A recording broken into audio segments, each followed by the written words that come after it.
Bismillahirrohmanirrohim.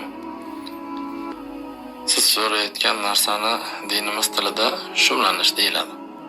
Bu haqda Imom Buxoriy Ibn Abbos radhiyallohu anhudan rivoyat qilgan hadisda Payg'ambar sallallohu alayhi vasallam shunday deganlarki, ummatimdan 70 to'p yoki 70 ming to'p borki, ular jannatga hisobsiz kiradilar deb marhamat qildilar.